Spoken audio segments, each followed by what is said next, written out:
যদি ভক্তের শ্রদ্ধা হয়, সর্বকর্ম ত্যাগ করি সে কৃষ্ণ ভজয়। কলিযুগ পাবন অবতার পরম করুণাময় শ্রী শ্রী গৌরাঙ্গ সুন্দরীর অন্তরঙ্গ প্রিয় পার্ষদ বর্জ্য শ্রীল সনাতন গোস্বামীপাদ, শ্রীরূপ গোস্বামীপাদ এবং শ্রীজীব গোস্বামীপাদ তাহাদের রচিত গ্রন্থ সকল থেকে সংকলিত এই গ্রন্থ শরণাগতি ও শ্রদ্ধা, যাহার প্রথম পর্যায়ে শরণাগতি সম্বন্ধে বিবৃত হইতেছে।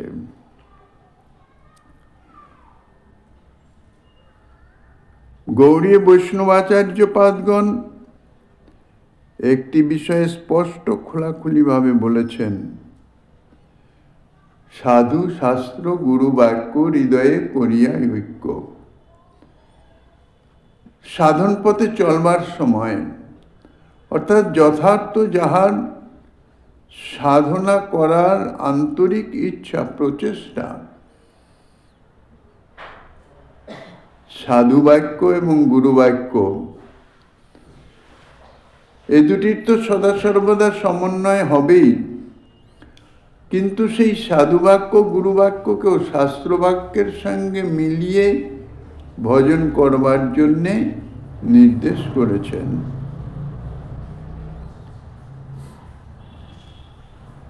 বস্তুত পক্ষে গৌড়ীয় বৈষ্ণবাচার্য পাদগণ তাহাদের মতাদর্শকে ব্যাখ্যা করতে প্রতিটি ক্ষেত্রে একমাত্র শাস্ত্র বাক্যকেই এবং শাস্ত্রসম্মত তত্ত্ব অনুভবী মহৎ বাক্য,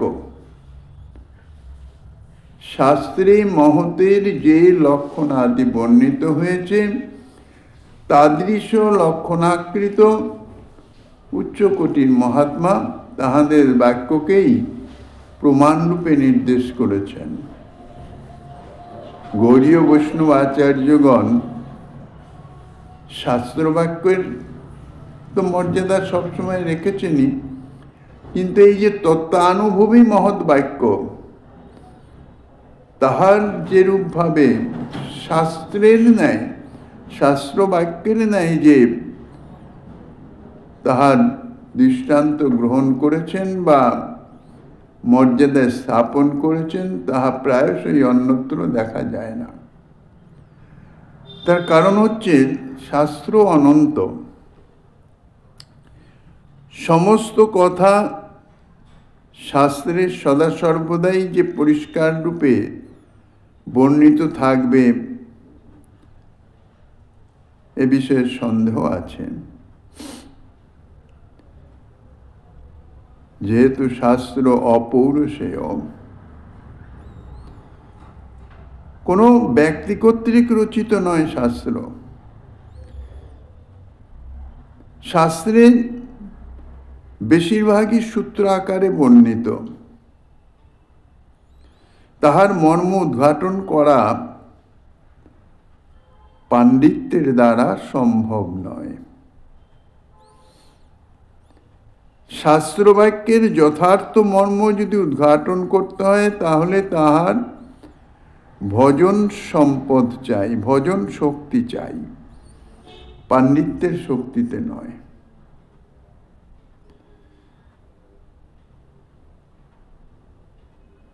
যে সমস্ত সিদ্ধ মহাত্মা তত্ত্বানুভবী, তত্ত্ব অনুভব করেছেন, পাণ্ডিত্যের সঙ্গে অনুভব বেদ্য জ্ঞানের অনেক তারতম্য, অনেক তফাৎ আছে। শাস্ত্র অধ্যয়ন, অধ্যাপনা ইত্যাদির মাধ্যমে যে সমস্ত বিষয়ে জানা যায়, যে জ্ঞান অর্জিত হয়, তাহাকেই বলা হয় পাণ্ডিত্য। কিন্তু সেই যে শাস্ত্রের যাহা বর্ণিত হয়েছে তাহার যে মর্মার্থ, তাহার সদা সর্বদাই অনুভববেদ্য এবং তাহাতে দেশ কাল পাত্রের অপেক্ষা আছে। এই জন্যে যাহার নিঃশ্বাস থেকে বেদাদি সর্বশাস্ত্রের প্রকাশ হয়েছে, সেই ভগবান শ্রীকৃষ্ণের বাক্য তাহা যে সর্বোপরি প্রমাণ হবেন, এবং যে কোনো সিদ্ধ মহাত্মা তথা শাস্ত্র ব্যাখ্যাতা আচার্য পাদগণেরও উপরে তাহা প্রতিষ্ঠিত হবেন। বৈষ্ণব আচার্য পাদ কবিরাজ গোস্বামী চরণ শ্রীমন মহাপ্রভুর উক্তি প্রকাশ করে দৃঢ়তার সঙ্গে লিখেছেন, এই আজ্ঞা বলে যদি ভক্তের শ্রদ্ধা হয়, সর্বকর্ম ত্যাগ করি সে কৃষ্ণ ভজয়।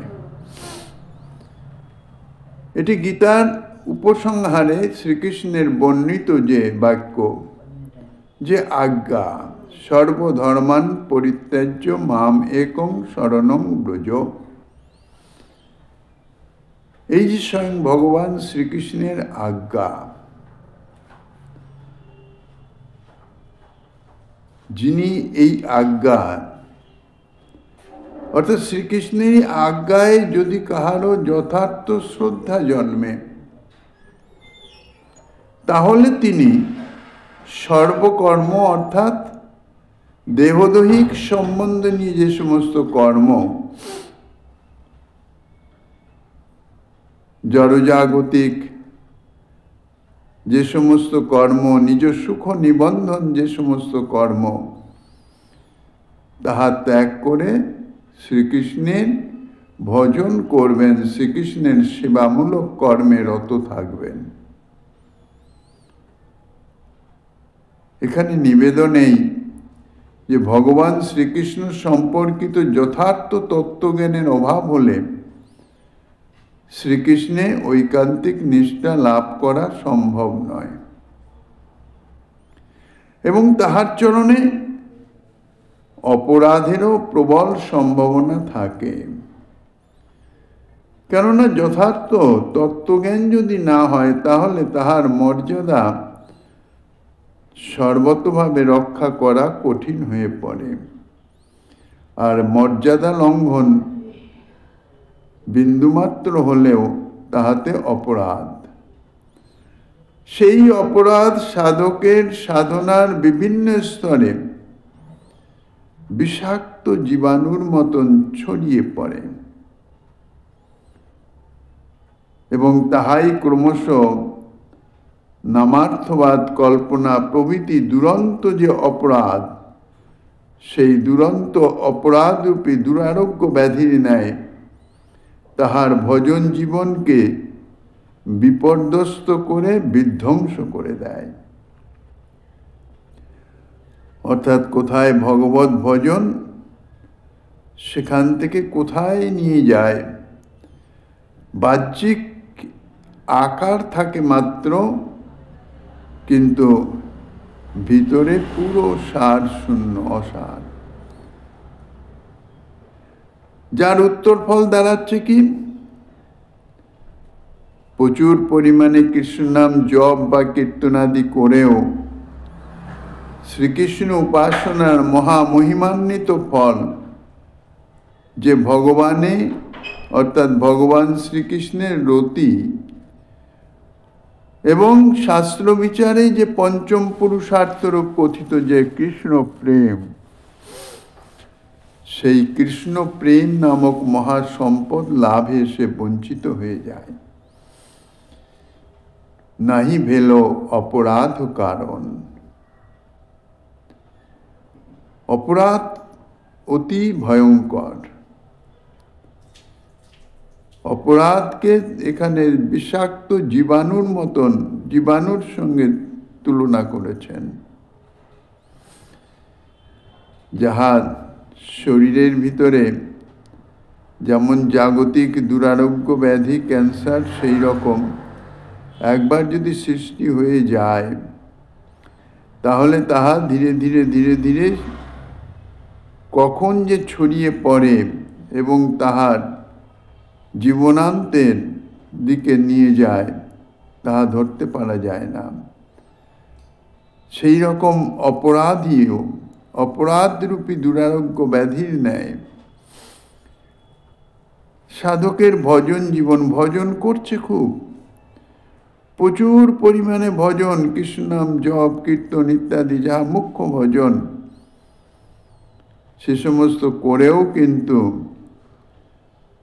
শ্রীকৃষ্ণ উপাসনার যে মুখ্য ফল, আমার ভজনে অর্থাৎ শ্রীকৃষ্ণ ভজনে অগ্রগতি হচ্ছে না পশ্চাৎগামী হয়ে যাচ্ছি, পতিত হচ্ছি, তাহার পরীক্ষা নিদর্শনী হইতেছে শ্রীকৃষ্ণের রতিমতি বৃদ্ধি পাচ্ছে কিনা। যে উদ্দেশ্যে শ্রীকৃষ্ণ ভজন, শ্রীকৃষ্ণ সেবা প্রাপ্তি, শ্রীকৃষ্ণ সেবা প্রাপ্তি অর্থাৎ শ্রীকৃষ্ণ প্রাপ্তি, সেই কৃষ্ণ প্রাপ্তির যে মুখ্য মূলধন তাহা হইতেছে প্রেম। সেই প্রেম লাভের দিকে যথার্থ অগ্রসর হচ্ছে কিনা তাহা বিচার করলেই নির্ণয় করা যায় যে আমার ভজন যথার্থ পথে অগ্রসর হচ্ছে কিনা। এই কৃষ্ণ প্রেম মহাসম্পদ। কৃষ্ণ প্রেম বহু রকম, কৃষ্ণ প্রেমের তারতম্য বহুত আছয়, কিন্তু বিনা প্রেম সে নাহি মিলে নন্দলালা। শ্রীকৃষ্ণ সেবা সৌভাগ্য লাভ প্রেম ব্যতীত হবে না। এই কারণেই আচার্য শ্রীজীবপাদকৃত শ্রীগীতোক্ত সর্বগুহ্যতম তত্ত্বের মর্ম সম্বন্ধে এই কথাই বলেছেন। বস্তুত পক্ষে দার্শনিক শ্রীজীব গোস্বামী পাদ তার এই বিচার নৈপুণ্য এবং সুদৃঢ় সিদ্ধান্ত নির্ণয়ে গীতোক্ত সর্বগুহ্যতম তত্ত্বের মর্ম যেভাবে প্রতিপাদিত এবং নিষ্কাশিত হয়েছে তাহা নিঃসন্দেহে এক অতুলনীয় অনবদ্য সিদ্ধান্ত। অতএব ঈদৃশ সর্বগুহ্যতম তত্ত্ব অর্থাৎ স্বয়ং ভগবান শ্রীকৃষ্ণ, ব্রজেন্দ্রনন্দন শ্রীকৃষ্ণের আরাধনা, ইহাই হচ্ছে সর্বগুহ্যতম তত্ত্ব। ভগবান শ্রীকৃষ্ণই হইতেছেন সর্বগুহ্যতম তত্ত্ব। সেই শ্রীকৃষ্ণের যথার্থ আরাধনা বা উপাসনা বা ভজন যদি করতে হয় তাহলে সর্বধর্ম সর্বকর্ম প্রকৃষ্টভাবে ত্যাগপূর্বক শরণাগত হওয়া যে অত্যুত্তম উপাসনা এবং সর্বোত্তম ধর্ম, ইহাতে সংশয়ের কোনো প্রকার লেশও থাকতে পারে না। এই যে সর্বধর্ম এবং সর্বকর্ম প্রকৃষ্টভাবে ত্যাগ, ধর্ম বলতে অনেক রকম ধর্ম আছে, এখানে সর্বধর্ম বলছেন, আর কর্মও বহুবিধ। দেহযাত্রা নির্বাহের নিমিত্ত নিত্য কর্ম তাহা করতেই হয়, নইলে দেহ থাকবে না, দেহ টিকবে না, তা সেগুলি তো কর্ম। আর এই সমস্ত কর্ম করার নিমিত্ত কিছু ধর্ম অবলম্বন রাখতে হয়। তো শ্রীকৃষ্ণ বলেছেন সর্বধর্ম সর্বকর্ম, কিছু ত্যাগ করলাম কিছু রাখলাম তাহা নয়, যে প্রকৃষ্টভাবে ত্যাগ অর্থাৎ সম্পূর্ণরূপে ত্যাগ। তাহলে সর্বধর্ম অর্থাৎ ধর্মত্যাগী বা কর্মত্যাগী সে জীবন ধারণ কি করে করবে? ইহার মর্মার্থ হচ্ছে এই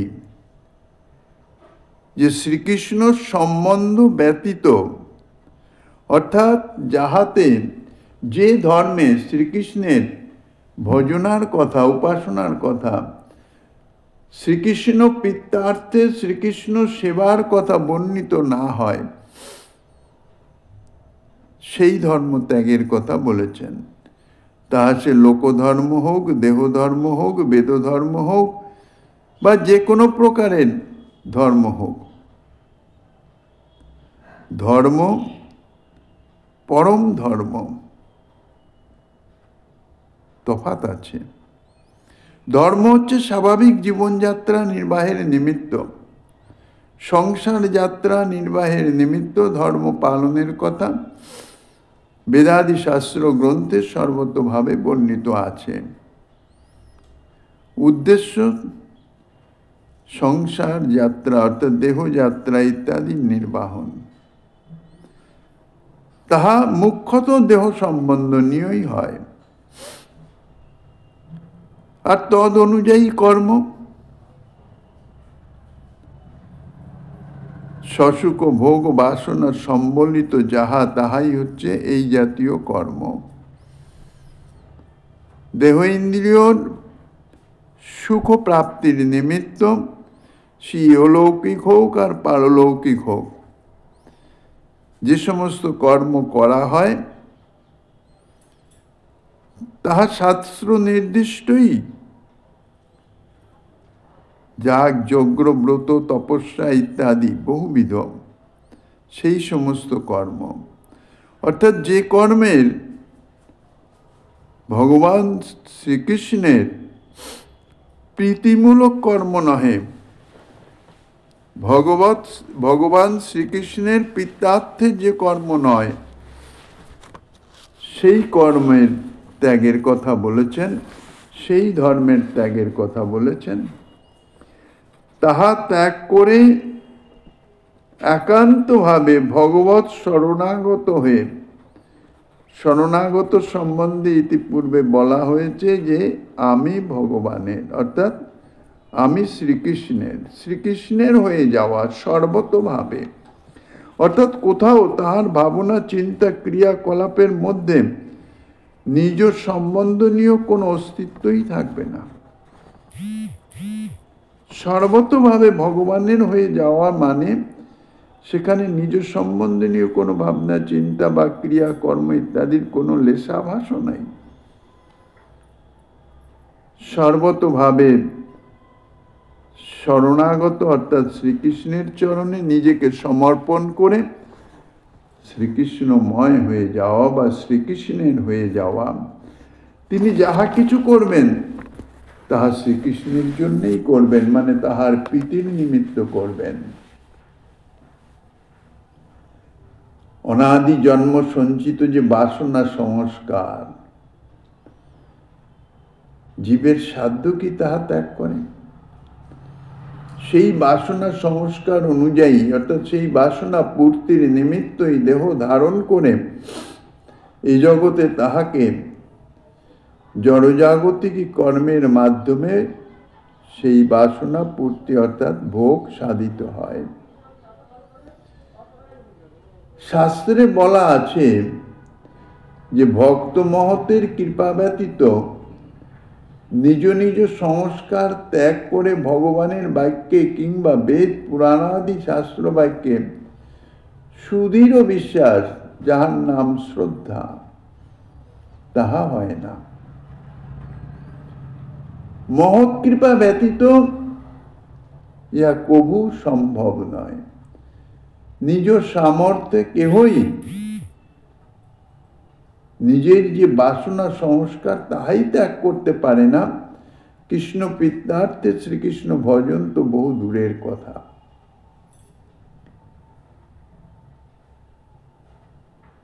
ইহা যে কতখানি বাস্তব সত্য তাহা যদি একটু মাথা ঠান্ডা করে বিচার করা যায় তাহলে মধ্য গগনের সূর্যের আলোর মতন স্পষ্ট বোঝা যায়।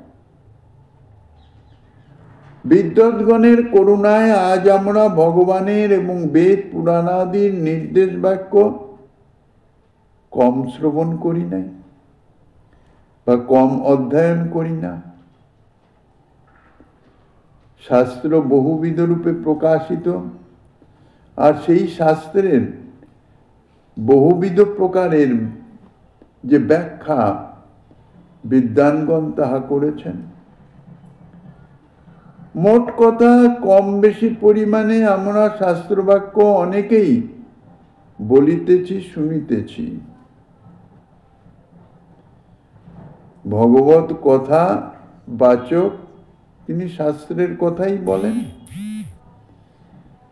আর ভগবত কথাবাচকেরও অভাব নাই, আর সেই কথা শ্রবণেরও, শ্রোতারও কোনো অভাব নাই। কিন্তু বাস্তব জীবনে সেই যে শাস্ত্র বাক্যের এক তো তাদৃশ বক্তা অতি দুর্লভ, যিনি এই শাস্ত্রী বাক্যের যথার্থ মর্মার্থ অনুভব করে তাহা জগজনে প্রকাশ করবেন। যাহা তাঁরা বলিতেছেন শাস্ত্র বাক্য, তাও বাস্তব জীবনে আমরা তার কতটুকু পালন করতে পারি বা পালন করি বা সে বিষয়ে চিন্তা করি। এই জন্যই বলেছে শাস্ত্র সম্মত ভক্তি অঙ্গ যাজন।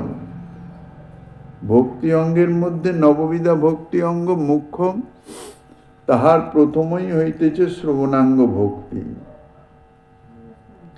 আর এই শ্রবণাঙ্গ ভক্তির, শাস্ত্রসম্মত শ্রবণাঙ্গ ভক্তি যাজনের যে অন্তর্নিহিত রহস্য, তাহা ভগবত কথা শ্রবণকারী প্রায়শই জানেন না। যার জন্য তাহাদের শ্রবণ হয় ঠিকই, শ্রবণরূপ কর্ম সাধিত হয়, ভক্তি সাধিত হয় না, শ্রবণাঙ্গ ভক্তি হয় না।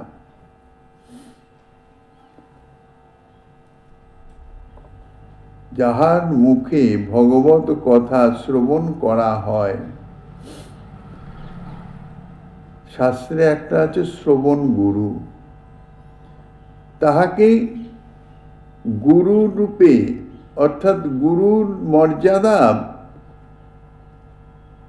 মনে ভাবনা করে তাহার কথা শ্রবণ করতে হয়। দ্বিতীয়ত, এই যে ভগবত বাক্য, শাস্ত্র বাক্য, ইহা অপ্রাকৃত চিন্ময়। প্রাকৃত কর্ণ দ্বারা তাহা শ্রুত হয় না, বা প্রাকৃত হৃদয়ে তাহা ধৃতও হয় না। তাই সেই ভগবত কথা শ্রবণের পূর্বে ভগবত কথারূপী ভগবান তানার চরণে বিশেষ প্রার্থনা জানাতে হয় অন্তরে, যে হে কথারূপী শ্রী ভগবান, আপনি কৃপা করে, আমার সামর্থ্য নেই, আপনি কৃপা করে কর্ণদ্বার দিয়ে হৃদয়ে অধিষ্ঠিত হন। হৃদয়ে যদি অধিষ্ঠিতই না হন, যদি নাই থাকেন, তাহলে তো তাহা যথার্থ শোনাই হলো না। এক কর্ণ দিয়ে প্রবেশ করে অন্য কর্ণদ্বার দিয়ে যদি সেই ধ্বনি, শব্দের ধ্বনি বেরিয়েই চলে যায়, তাহলে তো শোনা হলো না। তৃতীয়ত হচ্ছে, যাহা কিছু ভগবত কৃপাতে অর্থাৎ কথা প্রভুর কৃপাতে যাহা শ্রুত হচ্ছেন, তাহা হৃদয়ে অধিষ্ঠিত হয়ে, এবং তার যে মনন, শ্রবণের পরে মনন, ইহার অপেক্ষা আছে। এবং মনন হলেই তাহা নিজ জীবনে অর্থাৎ বাস্তব জীবনে তাহা পালিত হওয়ার সম্ভাবনা থাকে। তো এইভাবে যদি শ্রবণ করতে কেউ সমর্থ হয়, ইহাই হচ্ছে শাস্ত্র সম্মত শ্রবণাঙ্গ ভক্তি যাজন। তাহলে তাহার ভগবত কথা শ্রবণে, মানে সেটা ভক্তি অঙ্গ যাজন হয়, এবং তাহার ফল যা ধীরে ধীরে তাহার জীবন ভগবত ভজনের দিকে উৎকর্ষতার সঙ্গে অগ্রসর হতে থাকে। অন্যান্য ভক্তি অঙ্গ যাজন সম্বন্ধেও ঠিক এতাদৃশই কথা। কিন্তু নিজের বাস্তব জীবনের সাথে যদি মিলিয়ে দেখা যায়, বছরের পর বছর ভগবত কথা, শাস্ত্র কথা শ্রবণ কীর্তন সবই করিতেছি, কিন্তু নিজের যে জীবন চরিত্র তাহার পরিবর্তন হলো কোথায়? হৃদয়ের যে হিংসা, দেশ, কামনা, কলুষতা, তাহার কোথায় পরিবর্তন হলো? কতটুকু পরিবর্তন হলো? কাম ক্রোধাদির প্রবল বেগ, বিন্দুমাত্র ধারণের শক্তি আসে নাই। তাহাদের সেই বেগে কোথায় ভেসে যাচ্ছে? বাহ্যিক সামর্থ্য না থাকলেও অন্তরে অন্তরে সেই সমস্ত যে বেগ, তাহা প্রকাশিত হয়ে চিত্তকে বিক্ষুব্ধ করে দিচ্ছে। এই জন্যেই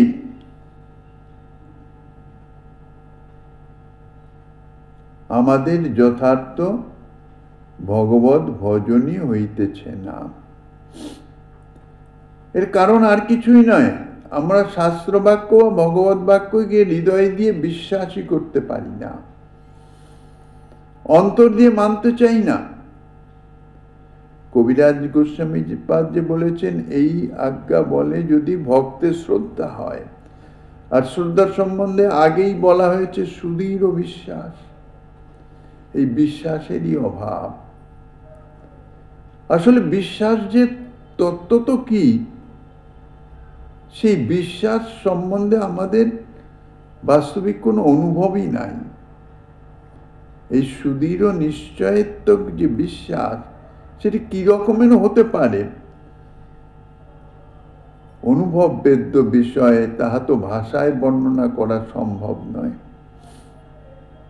তাহলে অনুভবটা আসবে কখন? একমাত্র মহৎ কৃপা শক্তির বলে। যেমন শরীরে কোনো এক ব্যাধি হয়েছে, যন্ত্রণা হচ্ছে, বাহ্যিক তার তো কোনো বোঝা যাবে না। যন্ত্রণা কাতর ব্যক্তির হয়তো যে কাতরের যে বিকারগুলি, সেইগুলি দেখে কেউ অনুভব করতে পারে যে হ্যাঁ, এর শরীরের মধ্যে কোনো যন্ত্রণা হচ্ছে। কিন্তু কি যন্ত্রণা, কিভাবে যন্ত্রণা, তাহা তো অনুভব হয় না। যার হচ্ছে সেই অনুভব করেন। আর অভিজ্ঞ যে বৈদ্য, তিনি সেই যন্ত্রণার প্রকারভেদ ইত্যাদি দেখে তাঁকে যে ঔষধ প্রদান করেন, সেই ঔষধ যখন তিনি সেবন করেন তার শরীরে চলে যায়, আর ধীরে ধীরে ধীরে ধীরে সেই যন্ত্রণা, সেই বেদনা দূরীভূত হয়ে যায়। যন্ত্রণা দূরীভূত হয়ে গেলে তার যে বাহ্যিক যন্ত্রণার কাতরতা, যে বাহ্যিক বিকার ছিল, সেটি বন্ধ হয়ে যায়। কিন্তু যথার্থ যন্ত্রণা দূরীভূত হলো কি না হলো, সেটি তো যার হয় সেই অনুভব করতে পারে, অন্য কেউ তো পারে না। তো ইহা হচ্ছে অনুভব বেদ্য। তো ইহা দূরীভূত হচ্ছে কিসে? মর্মজ্ঞী বৈদ্য যিনি, তানার দেওয়া ঔষধে। ঠিক সেই রকম অনাদি জন্ম সঞ্চিত যে আমাদের হৃদয়ের যে ভোগ বাসনার ইত্যাদি, অর্থাৎ দেহেন্দ্রিয়ের অহং মমত্ব বোধ ইত্যাদি, তাহা নিজ চেষ্টাতে দূরীভূত হবে না। তার জন্য চাই সাধু বৈদ্য, অভিজ্ঞ সাধু বৈদ্য। যে কোনো বৈদ্য যেমন যে কোনো রোগ নিরাময় করতে সমর্থ হন না, তাদৃশ। তার জন্য চাই সাধু কৃপা। বিশেষত হচ্ছে কি, ভগবানকে এবং তাহার বাক্যকে বিশ্বাস, এই বিশ্বাস করবার ক্ষেত্রে একমাত্র শক্তি বা উপায় হইতেছে ভগবানের ভক্ত সাধুর অর্থাৎ ভগবদ উপাসক যে মহৎ, অর্থাৎ তাদৃশ মহৎ, তার পদরেণুর কৃপা চাই। তাহা ব্যতীত নিজের প্রচেষ্টায় কোনোভাবেই শাস্ত্র বাক্য, ভগবত বাক্য, মহৎ বাক্য, গুরু বৈষ্ণবের বাক্যে তাহাতে বিশ্বাস উৎপাদন হতে পারে না, অসম্ভব। এছাড়া দ্বিতীয় কোনো পন্থা নাই, কোনো উপায় নাই। এই জন্যেই ভজনের একটি প্রাথমিক উপায় হইতেছে নিরভিমান। অভিমান ত্যাগ করে ভজন করতে হবে। এই অভিমান যদি হৃদয়ে থাকে তাহলে ভক্ত মহতের পদরজ সংগ্রহ করা সম্ভব নয়, সংগ্রহের প্রচেষ্টাই আসবে না। কেননা ভক্ত মহতের পদরজের মহিমা তার অনুভবে আসবে না। এই জন্য সমস্ত প্রকারের অভিমান ত্যাগ করে ভক্ত মহতের পদরজ সংগ্রহ করতে হবে। মহৎ কৃপা বিনা কোনো কর্মে ভক্তি নয়।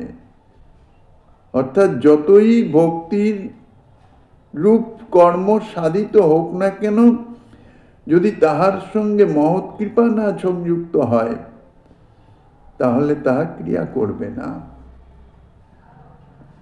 ইহা যিনি করিতে পারবেন তিনি এই সুদুর্লভতম ভগবানের বাক্যকে এবং শাস্ত্র বাক্যকে সুদৃঢ়ভাবে বিশ্বাস করতে সমর্থ হবেন।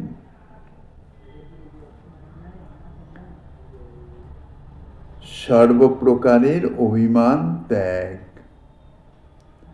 প্রাথমিক স্তর। মহতের চরণরজ গ্রহণ করতে হয়, মস্তকের ভূষণ করতে হয়। সকলেই বলেন মহৎ চরণে গেলাম, দণ্ডবত প্রণাম করলাম বা চরণরজ নিলে মস্তকে রাখলাম। ইহা ঠিক যথার্থ মহৎ চরণ বা পদরজ প্রাপ্তি হয় না। এই ক্রিয়াটি হবে অন্তরের অভিমান ত্যাগ পূর্বক, নিরভিমান হয়ে। তা নইলে ক্রিয়া করবে না। বৈদ্য যে ঔষধ প্রদান করেন তার সঙ্গে কিছু অনুপান থাকে। অনুপান ব্যতীত ঔষধের ক্রিয়া প্রকাশ হয় না। জড়িবুটি ইত্যাদি তো। এই অনুপান হচ্ছে এখানে নিরভিমান। সমস্ত ক্রিয়া করছে, অর্থাৎ সমস্ত ঔষধ সে নিচ্ছে, সেবন করছে, কিন্তু অনুপান দেয় নাই, বা বিপরীত অনুপান তাহাতে মিলিত হয়ে যায় তাহলে অনেক সময় বিপরীত ক্রিয়া হয়ে যায়।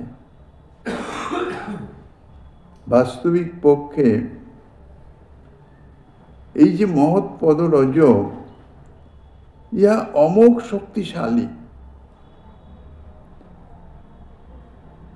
আর এই যে শক্তি, ইহা ধারণ করা বা হজম করা সহজসাধ্য ব্যাপার নয়। যেমন সাধারণ দুর্বল কোনো ব্যক্তিকে যদি খুব বেশি পরিমাণের প্রোটিন জাতীয়, শক্তি জাতীয় যদি ভোজ্য দেওয়া যায়, সে যেমন তাহা হজম করতে পারে না, উল্টে তাহাতে তাহার বিপত্তি হয়। ঠিক সেই রকম হয়ে যায় ক্রিয়া। এ সম্বন্ধে যদি সচেতন না হয় তাহলেই তাহার হিতে বিপরীত হয়ে যায়। মহৎ সঙ্গ সাধু সঙ্গ বিশেষ, আর সেই মহৎ সঙ্গ বা সাধু সঙ্গ সহজলভ্য হইতেছে ভগবত ধামে। কেননা সেখানেই মহতের অবস্থান, সাধুর অবস্থান। কাজে ধাম আশ্রয় করে মহৎ কৃপা লাভের জন্য ধাম আশ্রয় করে ভগবত ভজনে রত হলেও কিন্তু এই যে ধাম আশ্রয়ে বা মহৎ সঙ্গ ইহা অত্যন্ত শক্তিশালী, তাহাকে হজম করার জন্যে প্রথমেই নিরভিমান, নিরহংকার, নিষ্কপট এই সমস্ত গুণগুলি তার মধ্যে প্রকাশ করতে হবে নিজের চেষ্টার দ্বারা, নিষ্কপট চেষ্টার দ্বারা। সেগুলি আমি করলাম না, মনের মধ্যে অভিমান ইত্যাদি সব রইল, ধামে বাস করলাম, তাতে কি হবে? বদহজম হয়ে গিয়ে তার বুদ্ধি ভ্রষ্ট হয়ে যাবে। বুদ্ধি ভ্রষ্ট মানে সে বিপরীত ভাবনা আসবে তার। সহজ স্বাভাবিক ভাবনা যেটা, সেটি তার বুদ্ধিতে আসবেই না, সে তার বিপরীত, তার সংস্কার অনুযায়ী যে সংস্কার দূরীভূত হওয়ার কথা তাহা না হয়ে উপরন্তু সেই সংস্কার পুষ্টি লাভ করে, পুষ্টি লাভ করে তার বুদ্ধিকে আরো বিপথে পরিচালিত করে। এই যে সমস্ত সূক্ষ্ম সূক্ষ্ম ভাব, সূক্ষ্ম সূক্ষ্ম তত্ত্ব, ইহা বিশেষ মহতের আনুগত্য ব্যতীত অনুভবে আসবে না। এই জন্য গৌড়ীয় ভজনই হচ্ছে আনুগত্যের ভজন, নিজের সামর্থ্যের ভজন নয়, সর্বদা কৃপা সাপেক্ষ। আর আনুগত্য ব্যতীত কৃপা কখনো লাভ হয় না। কৃপা প্রাপ্ত হলেও সে কৃপা হজম হয় না, বদহজম হয়ে যায়, অর্থাৎ বুদ্ধি বিপরীতগামী করে দেয়। ইহা বাস্তবত দেখা যায়। শ্রীমন মহাপ্রভুর শিক্ষাতেও আছে, ভক্তি বীজ রোপণ করলে, জলসেকাদি করতে থাকলে যেমন আগাছা উৎপন্ন হয়, অতি স্বাভাবিক এই আগাছা চিহ্নিত করে তাহা উৎপাদিত করতে না পারলে মূল যাহা রোপিত হয়েছে তাহা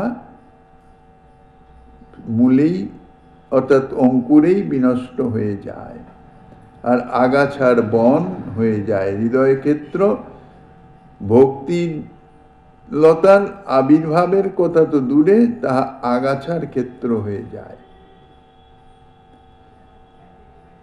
এই জন্যে আমাদের যথার্থ সাধুশাস্ত্র বাক্যে বিশ্বাস নাই। শাস্ত্র বাক্য গুরুদেবকে আমি বলে জানবে, আচার্য মাং বিজানিয়ত, অর্থাৎ শ্রী ভগবানই কৃপা করে গুরুরূপে আবির্ভূত হয়েছেন লৌকিক দেহ ধারণ করে। কিন্তু যথার্থ সেই বাক্যে কি বিশ্বাস হয়েছে? যদি ভালোভাবে বিচার করে দেখা যায়, বিশ্বাস হয় নাই।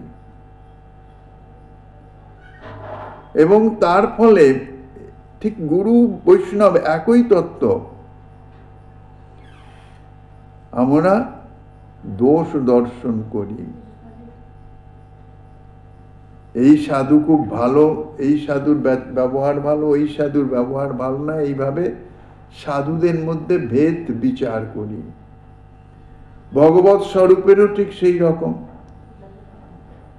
সবচেয়ে বড় এই ভগবান, এই ভগবানের এই স্বরূপ সবচেয়ে বড়, এই স্বরূপ ন্যূন ইত্যাদি ইত্যাদি। ভক্তে ভেদ এবং ভগবানে ভেদ ভক্তির বিঘাতকারী। বাস্তব পক্ষে বিচার করলে জানা যায়, উপাস্য তত্ত্বের সম্যক জ্ঞানের দ্বারাই উপাসকের উপাসনাটি শক্তিশালী ও নিশ্চিত হয়ে থাকে। তাই এখানে উপাস্য তত্ত্ব সার ভগবান শ্রীকৃষ্ণ সম্বন্ধে আচার্যপাদ শ্রীজীব চরণের কৃত সিদ্ধান্তের মর্ম প্রাসঙ্গিকভাবে কিঞ্চিত দিগদর্শন দেওয়া হলো। আরও বিশেষ বিচার বিস্তার ভয়ে এখানে তাহা উজ্জ্বল রইল। যদি কেউ তাহা অনুসন্ধান করতে চান তাহলে শ্রীকৃষ্ণ সন্দর্ভে তাহা অনুসন্দেহ। এই আলোচ্য শ্লোকের গীতোক্ত এই শ্লোকের মর্ম নিষ্কাশনে প্রবৃত্ত হয়ে আচার্যপাদ শ্রী সনাতন গোস্বামী তাহার দিগদর্শনী টিকায় যে বিচারের অবতারণা করেছেন, এখনে তাহার প্রতি দৃষ্টি আকর্ষণ করে সে সম্বন্ধে যাহা কিছু আস্বাদনী প্রকাশিত হয়েছে শ্রীমন মহাপ্রভু গিরিধারী লালের কৃপা হলে আগামী দিন আস্বাদনের বাসনা রেখে অদ্যকার ভাগবতী কথার এখানেই বিশ্রাম।